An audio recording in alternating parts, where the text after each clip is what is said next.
Avant de plonger dans cette histoire incroyable, pensez à vous abonner à la chaîne et à activer la cloche. Ici, chaque récit a quelque chose à dire, et vous ne voudrez pas en manquer un seul.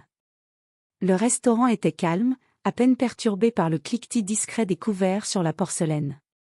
Les lumières tamisées faisaient briller les verres de cristal comme des éclats d'étoiles, et le parfum subtil des plats raffinés flottait dans l'air. À une table isolée, près de la baie vitrée donnant sur la ville endormie, un petit garçon handicapé luttait avec sa fourchette. Ses mains tremblaient légèrement, et chaque bouchée était un petit défi. Assis en face de lui, son père, un milliardaire connu pour son empire financier, portait un costume impeccable, le regard distant, les traits durs. Il avait l'habitude de contrôler tout dans sa vie, ses entreprises, son image, même les moindres détails de ses rendez-vous. Mais ce soir, rien ne semblait sous contrôle. Le visage de son fils, concentré, et ses efforts maladroits pour manger, le mettaient mal à l'aise. C'est alors qu'il remarqua le serveur qui s'approchait. Un homme noir, au sourire discret et aux gestes doux. Plutôt que de se contenter de déposer l'assiette et de s'éloigner, il s'agenouilla presque, ajusta la cuillère pour que l'enfant puisse manger, vérifia que chaque bouchée était bien positionnée, et parlait à voix basse pour rassurer le garçon. Chaque geste était précis, patient, attentif, mais surtout empreint d'une chaleur humaine que le milliardaire n'avait jamais vue dans ses salles de réunion luxueuses. Le milliardaire sentit un pic d'émotion qu'il tenta de refouler.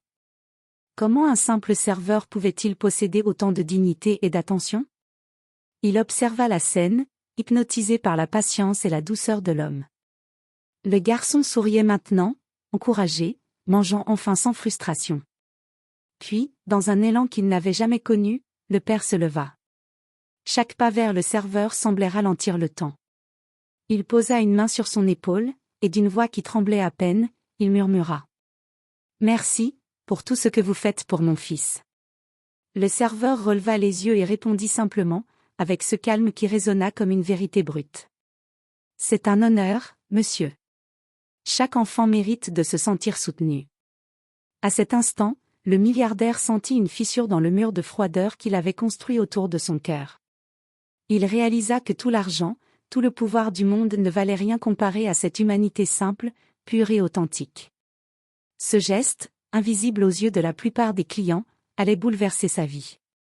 Cette nuit-là, en rentrant chez lui, il prit une décision qui allait transformer sa vision du monde. Il investirait désormais dans la compassion, la générosité et l'aide aux enfants handicapés. Et il commença à comprendre que parfois, la grandeur ne se mesure pas en millions, mais en actes de cœur. Le lendemain matin, dans son penthouse baigné de lumière, le milliardaire, Gabriel Moreau, ne dormait presque pas. Depuis la scène au restaurant, une agitation nouvelle le tenaillait. Chaque détail revenait dans son esprit, la patience du serveur, le sourire courageux de son fils, la pureté de ce geste désintéressé. Il se leva, s'habilla d'un costume sobre cette fois, sans cravate, et regarda la ville en contrebas. Les gratte-ciels reflétaient le soleil levant, mais aucun d'eux ne semblait aussi brillant que le petit regard plein de confiance que son fils lui avait offert hier soir. Gabriel appela son assistante, Clara, une femme efficace et franche, habituée à gérer ses décisions financières impitoyables. « Clara, prépare mes rendez-vous avec les fondations caritatives et les associations pour enfants handicapés. Je veux comprendre où mon aide est la plus nécessaire, et ce, immédiatement. » Clara haussa un sourcil, surprise par ce soudain élan de générosité. « Vous voulez dire, investir dans des œuvres caritatives? » Pas investir. Participer, changer les choses, être présent. Pas seulement l'argent, Clara. Le vrai changement. Pendant ce temps, à quelques kilomètres de là, Marcus, le serveur noir qui avait touché Gabriel et son fils, commençait sa journée. Il se préparait à accueillir les clients habituels, mais quelque chose en lui avait changé. Hier soir, il avait seulement fait ce qu'il fallait pour le petit garçon. Mais il ignorait que son geste avait déclenché une chaîne d'événements qui allait bouleverser la vie d'un des hommes les plus puissants du pays. Au restaurant, Gabriel apparut à midi, accompagné de sa sécurité et de Clara. Il s'avança vers Marcus, mais cette fois avec un regard différent, respect, admiration, et une curiosité sincère pour l'homme derrière ce geste. « Marcus, je veux vous parler, vraiment parler. Votre action d'hier, Je n'oublierai jamais ce que vous avez fait pour mon fils. Marcus le regarda, méfiant mais intrigué. Merci, monsieur, mais je n'ai fait que mon travail. Gabriel sourit, un sourire qui ne ressemblait en rien à ceux qu'il réservait habituellement à ses partenaires d'affaires. Vous ne réalisez pas l'impact que cela a eu. Je veux que vous me guidiez. Je veux apprendre de vous, et peut-être changer ma vie grâce à vous. Marcus resta silencieux, puis comprit que ce moment était le début de quelque chose d'exceptionnel. Il ne savait pas encore jusqu'où cette rencontre allait les mener tous les deux, mais il sentait que leur vie allait se transformer à jamais. Ce fut le début d'une nouvelle ère pour Gabriel Moreau, une vie où l'argent ne serait plus le centre de tout, mais où la bonté et l'humanité guideraient ses choix. Et pour Marcus, c'était l'opportunité de montrer qu'un simple geste, un acte de cœur, pouvait changer non seulement un enfant, mais un empire entier. Les jours qui suivirent, Gabriel Moreau ne put chasser l'image du petit garçon et de Marcus de son esprit. Chaque réunion, chaque décision financière semblait soudain vide de sens comparée à l'humanité qu'il avait vue au restaurant. Il commença par un geste symbolique mais puissant, transformer une partie de son empire pour soutenir les enfants handicapés. Il convoqua ses directeurs dans la grande salle de conférence, habituellement le théâtre de décisions froides et calculées. « J'ai pris une décision », annonça-t-il d'une voix ferme mais différente de d'habitude, « à partir de maintenant, une part de nos profits ira directement à des programmes pour enfants handicapés. Et je veux être personnellement impliqué dans ces initiatives. » Les directeurs échangèrent des regards surpris. Gabriel Moreau n'était pas connu pour ce genre d'élan. L'un d'eux osa demander. « Monsieur, cela va affecter nos marges. Êtes-vous sûr ? » Peu importe les marges si cela change une vie. Nous ne faisons pas que construire un empire, nous avons la responsabilité de faire une différence. Pendant ce temps, Marcus continuait son travail au restaurant, humble et discret.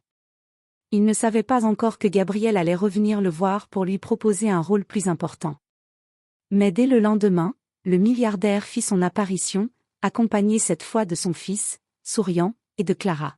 « Marcus, » dit Gabriel avec un mélange de gravité et d'admiration, « je veux que vous veniez travailler avec nous. Pas comme serveur, mais pour m'aider à comprendre ce dont ces enfants ont réellement besoin. Je veux que vous soyez mon guide. » Marcus resta silencieux quelques secondes, le temps de digérer la proposition. Travailler pour un milliardaire était inconcevable pour lui, mais il ressentait que ce n'était pas une offre ordinaire.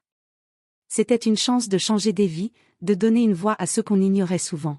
« Monsieur, je ne sais pas quoi dire. Dites simplement « oui » si vous êtes prêt à faire la différence. » Le petit garçon, assis à côté de son père, tendit la main vers Marcus et dit « Tu restes avec nous, hein ?» Ce simple mot fit fondre les dernières résistances de Marcus. Il sourit et hocha la tête. « Oui, je reste. » Gabriel comprit alors que ce moment scellait le début d'un partenariat unique. Ce n'était pas seulement une question d'argent ou de pouvoir. C'était la rencontre de deux mondes, celui d'un milliardaire capable de transformer son empire pour faire le bien, et celui d'un homme simple, dont le cœur avait déjà fait ce que l'argent ne pourrait jamais acheter. À partir de ce jour, leur vie à tous trois allait basculer.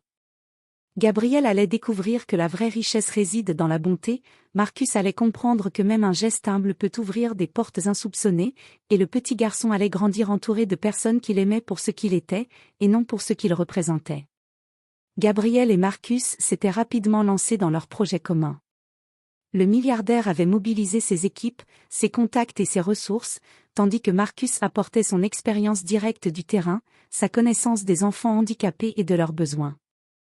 Ensemble, ils avaient créé un programme pilote visant à offrir un accompagnement personnalisé aux enfants, avec du matériel adapté et un soutien éducatif et émotionnel.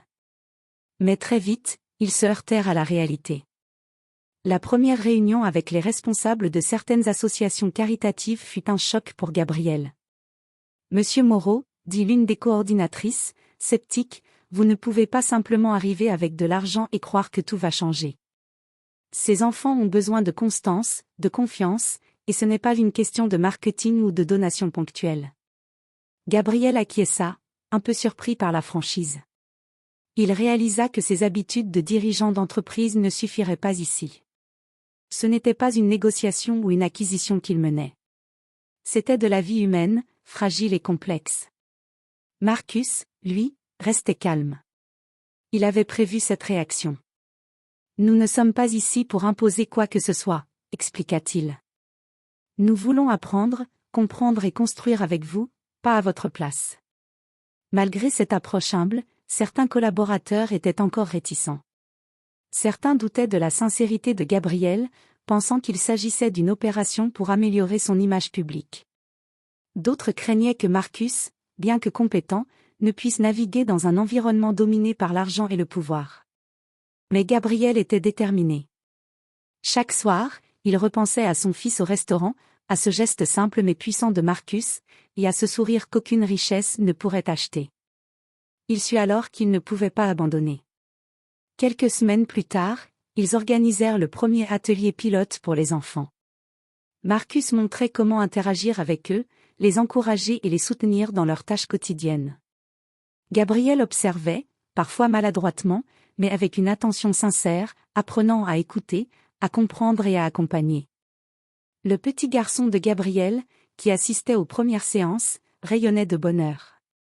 Il voyait son père changer, mais surtout, il voyait Marcus, un homme qu'il admirait, se battre pour lui et pour d'autres enfants. Et c'est là que Gabriel comprit une vérité essentielle: changer un empire était difficile, mais changer le cœur des gens, leur perception de la vie et de la valeur humaine, était encore plus complexe. Pourtant, avec patience, écoute et sincérité, il savait que c'était possible. Ce chapitre de leur vie n'était que le début. Les défis allaient se multiplier: scepticisme, bureaucratie, obstacles financiers, mais aussi des leçons d'humanité qu'aucune somme d'argent ne pourrait jamais acheter. Quelques mois après le lancement du programme, Gabriel et Marcus avaient réussi à toucher une trentaine d'enfants handicapés. Les progrès étaient visibles: sourire aux lèvres, confiance retrouvée, apprentissage facilité. Mais le succès attira aussi les regards sceptiques et les critiques. Un matin, Gabriel reçut un appel de l'une des grandes associations partenaires. « Monsieur Moreau, nous avons des problèmes. Certains donateurs ne veulent plus collaborer si vous dirigez personnellement le programme. Ils trouvent cela inconvenant. » Gabriel sentit une colère froide monter en lui.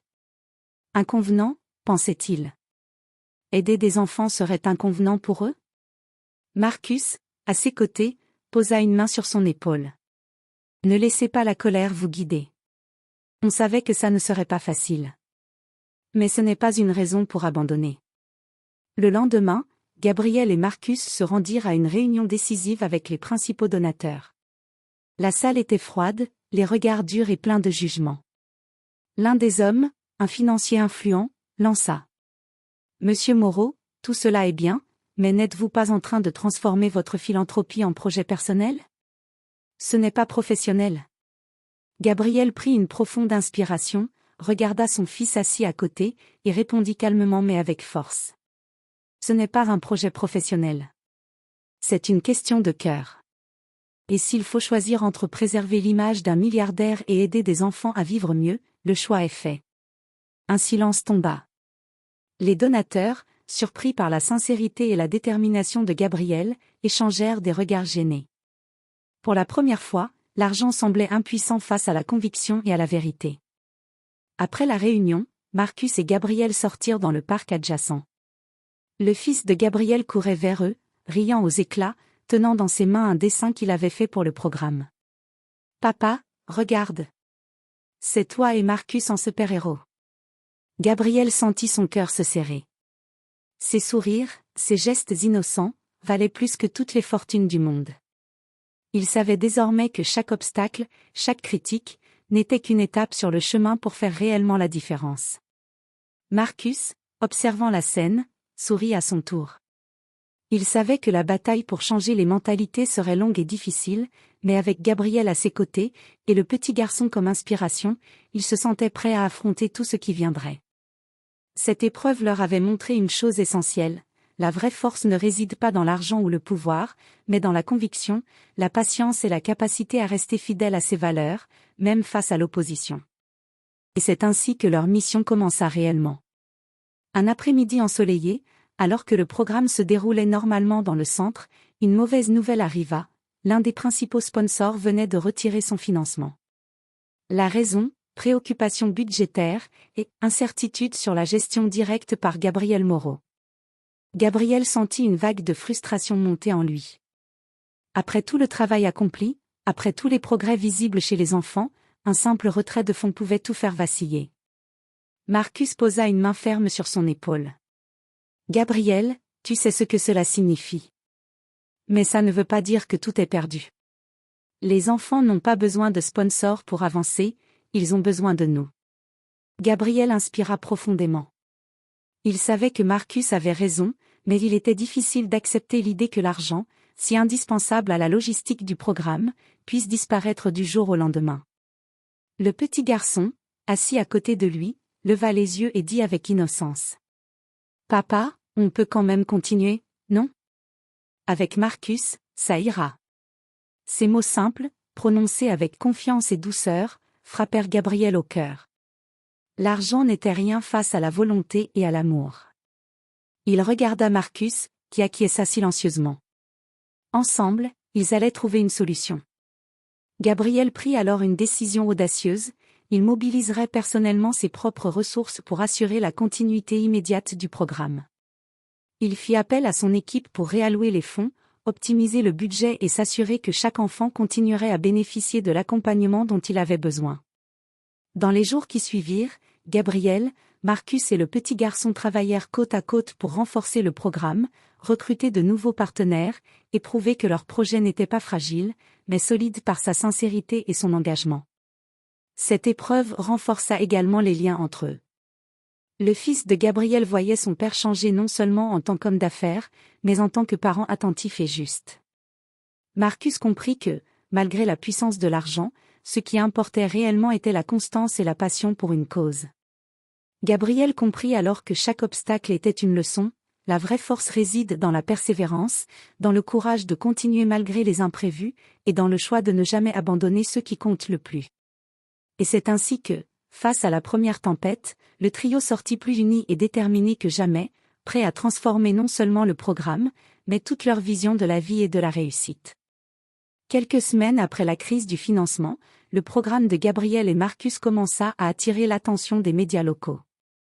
Des journalistes vinrent filmer les ateliers, interviewer les enfants et leurs familles, et documenter la transformation que le duo avait initiée. Gabriel, qui avait toujours évité la lumière des projecteurs, se retrouva soudain au centre de caméras et de questions. Les photographes et reporters ne s'intéressaient pas seulement aux enfants, ils voulaient savoir pourquoi un milliardaire décidait de s'impliquer personnellement dans un programme de cette ampleur. « Monsieur Moreau », demanda un journaliste, micro tendu, « certains critiques affirment que vous utilisez ce programme pour améliorer votre image publique. Que répondez-vous » Gabriel respira profondément et répondit avec sincérité. « Je ne cherche pas à améliorer mon image. Je cherche à changer des vies. Si mon nom y contribue, ce n'est pas important. Ce qui compte, ce sont les enfants et la possibilité de leur offrir un avenir meilleur. » Pendant ce temps, Marcus observait la scène, fier mais prudent. Il savait que l'exposition médiatique pouvait attirer des critiques, des sceptiques, et même des ennemis prêts à exploiter la moindre faiblesse. Et, comme prévu, les réactions ne se firent pas attendre. Certains grands donateurs, craignant que leur influence ne soit éclipsée par la médiatisation, commencèrent à hésiter.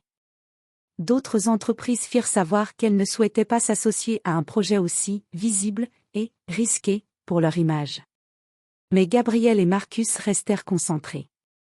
Ils comprirent que la visibilité, bien qu'angoissante, était aussi une opportunité, montrer au public que la véritable philanthropie n'est pas un acte calculé, mais un engagement sincère. Le petit garçon, voyant son père devant les caméras, lui prit la main et murmura. « Papa, il voit ce que tu fais de bien. Continue, d'accord ?» Gabriel sourit et serra la main de son fils avec émotion. À cet instant, il comprit que le soutien le plus important n'était pas celui des donateurs ou des médias, mais celui des enfants et des familles qu'ils accompagnaient. Ce chapitre de leur histoire marqua le début d'une phase nouvelle, l'exploration de la puissance des médias, l'affrontement des sceptiques, et la consolidation de leur mission. Chaque succès serait désormais exposé, chaque erreur pourrait être scrutée. Mais Gabriel et Marcus avaient compris une chose essentielle, quand le cœur guide vos actions, même sous les projecteurs, la vérité finit toujours par se faire remarquer. Quelques mois après que le programme eut gagné en notoriété, une série de difficultés inattendues commença à émerger. Gabriel et Marcus reçurent des rapports de matériel manquant, de fournisseurs annulant leur livraison et de bénévoles se désistant à la dernière minute. Au début, ils pensèrent que ce n'était que de la mauvaise organisation ou des coïncidences, jusqu'à ce qu'ils découvrent la vérité, quelqu'un sabotait délibérément leurs efforts.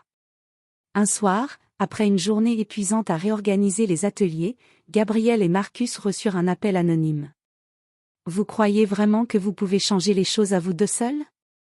Les enfants sont une cause noble, mais certains d'entre nous ne veulent pas que vous ayez ce succès. » Marcus fronça les sourcils. « Qui êtes-vous ? Que voulez-vous ? Je vous l'ai averti. Continuez et vous verrez ce que cela coûte. » Gabriel sentit son cœur se serrer. Il avait toujours su que le succès attirerait des jalousies, mais voir la menace se matérialiser dans l'ombre était une toute autre chose. Pourtant, il ne montra aucune peur. « Marcus, dit-il calmement, cela ne nous arrêtera pas. Il est temps de montrer que nous ne sommes pas seuls et que notre cause est plus forte que leurs menaces. » Le lendemain, ils organisèrent une réunion urgente avec toutes les familles et les bénévoles impliqués. Gabriel prit la parole. « Certains essaient de nous décourager. Mais chaque sourire que nous avons vu, chaque progrès que nous avons accompli, est la preuve que nous faisons ce qui est juste. Ensemble, nous pouvons surmonter tout obstacle. » Marcus, fidèle à son calme rassurant, ajouta. « Nous savons que ce ne sera pas facile. Mais nous n'abandonnerons jamais. Chaque enfant ici mérite que nous continuions, et nous le ferons, coûte que coûte. » Les familles et bénévoles, inspirés par leur détermination, redoublèrent d'efforts.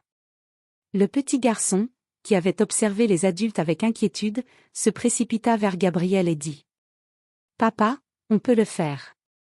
Je sais qu'on peut. » Gabriel sentit une vague d'émotion intense. Ce fut un rappel que la vraie force ne vient pas du pouvoir ou de l'argent, mais de la résilience et de l'unité. Ensemble, ils commencèrent à tracer un plan pour identifier le saboteur et sécuriser le programme, transformant la menace en un moteur pour renforcer leur détermination et leur solidarité. Ce fut un tournant décisif. Gabriel comprit que leur mission allait au-delà de la philanthropie traditionnelle. C'était un combat pour la justice, pour la dignité et pour le droit de chaque enfant à recevoir attention et amour. Et avec Marcus à ses côtés, il savait qu'aucune ombre ne pourrait arrêter leur lumière. Quelques jours après les incidents répétés, Gabriel et Marcus mirent en place un plan discret pour surveiller les livraisons, vérifier les accès au centre et observer les comportements suspects. Chaque geste était minutieusement noté, chaque anomalie analysée. Un après-midi, alors que Marcus vérifiait les stocks avec l'un des bénévoles, il remarqua une silhouette familière se faufilant près des réserves. L'homme semblait connaître parfaitement les lieux. Marcus signala immédiatement à Gabriel. « Gabriel, je crois que nous savons qui est derrière tout ça. » Gabriel, le cœur battant, se dirigea vers l'homme avec détermination. Quand ils confrontèrent le suspect, la tension monta. C'était un ancien collaborateur d'affaires de Gabriel, un homme jaloux de sa réussite et convaincu qu'il ne méritait pas cette « attention publique » pour ses actions philanthropiques. « Vous êtes derrière tout ça ?» demanda Gabriel, incrédule et en colère. « Oui » admit l'homme, froidement. « Vous pensez que vous pouvez vous racheter en aidant des enfants ? Vous n'êtes qu'un milliardaire en quête de publicité. Je voulais juste vous rappeler que tout a un prix. » Marcus s'avança calmement. « Vous vous trompez. Ce n'est pas une question de publicité. C'est une question de cœur. Et aucune de vos actions ne pourra changer cela. » Le petit garçon, qui avait suivi la scène à distance, s'approcha de Gabriel et prit sa main, comme pour lui transmettre courage et confiance. Gabriel, se redressant avec force et calme, fit face à l'adversaire. « Vous avez essayé de nous arrêter. Mais vous avez échoué. Les enfants, les familles et même Marcus sont ici, avec moi. Ce que vous vouliez détruire, nous allons le reconstruire plus fort. » L'ancien collaborateur, réalisant que sa menace avait échoué, quitta le centre, mais pas sans jeter un dernier regard de défi. Gabriel savait que ce n'était peut-être pas la fin de la lutte, mais il avait gagné quelque chose de bien plus précieux, la certitude que son engagement était sincère, solide et capable de résister aux attaques extérieures. Le programme reprit immédiatement, renforcé par cette épreuve. Les bénévoles, touchés par la détermination de Gabriel et Marcus, redoublèrent d'efforts. Le petit garçon souriait à nouveau, confiant que son père et Marcus protégeaient ce qui comptait vraiment. Ce jour-là, Gabriel comprit une leçon profonde: les obstacles viennent souvent de ceux que l'on croit proches, mais la véritable loyauté, la vraie force, se révèle dans la façon dont on se tient aux côtés des autres quand tout semble s'effondrer. Et pour la première fois, il sentit que le programme n'était plus seulement une œuvre philanthropique, c'était devenu une famille, un engagement inébranlable, et un symbole d'humanité face à l'ombre de la jalousie et de la peur. Quelques mois après la confrontation avec l'ancien collaborateur, le programme de Gabriel et Marcus avait trouvé une stabilité inébranlable.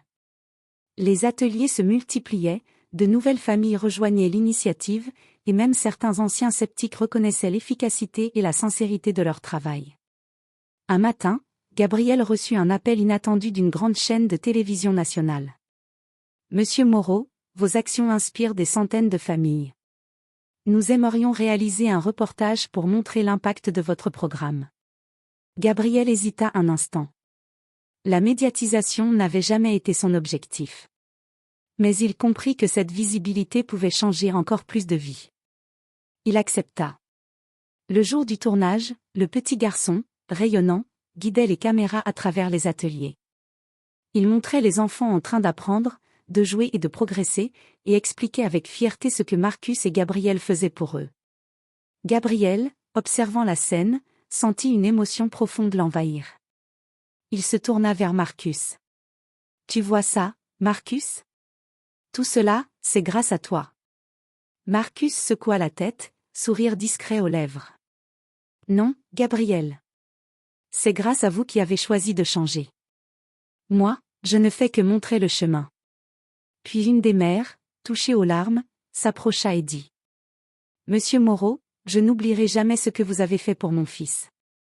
Vous lui avez donné plus que de l'aide, vous lui avez donné de l'espoir. » Le petit garçon prit la main de son père et chuchota: « Papa, regarde ce que nous faisons ensemble. On change vraiment des vies. » À ce moment précis, Gabriel comprit l'ampleur de ce que ce geste apparemment simple au restaurant avait déclenché. Tout avait commencé avec la patience et la bonté de Marcus envers son fils, et avait grandi jusqu'à toucher des centaines de vies. Il réalisa aussi une vérité plus personnelle: il n'avait jamais été réellement heureux dans sa vie d'homme d'affaires centré sur le profit. Sa vraie richesse résidait maintenant dans ses sourires, ses regards confiants, et dans le lien profond qu'il avait créé avec Marcus et son fils. Gabriel se promit que ce programme ne s'arrêterait jamais. Peu importaient les obstacles, les critiques ou les menaces. Chaque enfant aidé, chaque sourire retrouvé, était la preuve que l'humanité et la bonté surpassent tout pouvoir ou richesse. Ce chapitre de leur histoire n'était plus seulement celui d'un milliardaire changeant sa vie, mais celui d'un vrai mouvement de solidarité et d'humanité, capable d'inspirer tout un pays. Le centre résonnait de rires et de voix joyeuses. Les enfants jouaient, peignaient, apprenaient ensemble. Le petit garçon de Gabriel, toujours aussi rayonnant, courait d'un atelier à l'autre, tenant la main de Marcus et lançant des éclats de rire qui semblaient illuminer la pièce entière. Gabriel se tenait à l'écart, observant la scène. Il sentit une émotion profonde le submerger. Chaque sourire, chaque geste de confiance, était la preuve vivante que son choix de changer sa vie avait été le bon. Marcus, à ses côtés, posa une main sur son épaule. « Tu vois ce que nous avons construit ? » « Oui. » répondit Gabriel, la voix tremblante. « Mais ce n'est pas seulement ce que nous avons construit, c'est ce que nous avons éveillé dans chacun de ces enfants. » Puis le petit garçon s'approcha de lui avec un dessin qu'il avait fait spécialement: Gabriel, Marcus et lui, debout sur un podium doré, entourés d'enfants souriants et de mains tendues. « Papa ? » dit-il, « regarde. On est des héros pour eux. » Gabriel sentit les larmes monter. Ce dessin représentait tout ce que son argent n'avait jamais pu lui offrir: le vrai bonheur, la fierté, et la certitude que son fils le voyait comme quelqu'un de bon et juste. Il se tourna vers Marcus. « Tu sais, hier, je pensais que je devais tout contrôler, tout planifier pour réussir. Mais la vraie réussite, c'est ça. Marcus sourit. Exactement. Et tu l'as compris grâce à ce petit garçon et à l'humanité que tu as laissé entrer dans ta vie. Ce jour-là, Gabriel prit une décision définitive, il continuerait à investir temps, argent et cœur dans le programme, non pas pour la reconnaissance, mais pour la transformation réelle de vie. Il réalisa que la vraie richesse n'est pas celle que l'on accumule, mais celle que l'on partage, et que parfois, un simple acte de bonté peut changer non seulement une vie, mais tout un destin. Le petit garçon leva les yeux vers son père et Marcus. On peut toujours aider plus d'enfants, non? Gabriel sourit et prit la main de son fils, puis celle de Marcus. Oui, toujours. Et nous allons le faire, ensemble. Alors que le soleil déclinait à l'horizon, illuminant les visages des enfants, Gabriel comprit enfin, il avait trouvé ce que son argent ne pouvait acheter. Une mission, une famille, et la certitude que chaque geste de bonté, aussi simple soit-il, pouvait changer le monde. Et dans ce centre, entouré de rires, de couleurs et d'espoir, une nouvelle vie commençait réellement, pour Gabriel, Marcus et surtout pour tous les enfants qu'il toucherait désormais. 5 ans s'étaient écoulés depuis le premier geste de bonté de Marcus envers le fils de Gabriel au restaurant. Le centre pour enfants handicapés avait grandi au-delà de toute attente. Il comptait désormais plusieurs antennes dans tout le pays, touchant des centaines d'enfants et leurs familles, et servant de modèle pour d'autres initiatives philanthropiques. Gabriel, assis dans son bureau ouvert sur le centre principal, regardait les enfants jouer dans la cour. Son fils, devenu plus confiant et autonome, guidait un groupe d'enfants dans un atelier de dessin, tout comme il l'avait fait des années auparavant avec Marcus. Le cœur de Gabriel débordait de fierté et d'émotion. Marcus, toujours discret mais essentiel, coordonnait les activités et formait de nouveaux bénévoles. Son sourire était resté le même, mais désormais il brillait d'une reconnaissance profonde, un simple geste avait déclenché une chaîne de transformation bien plus vaste que tout ce qu'il aurait pu imaginer. Gabriel se tourna vers son fils.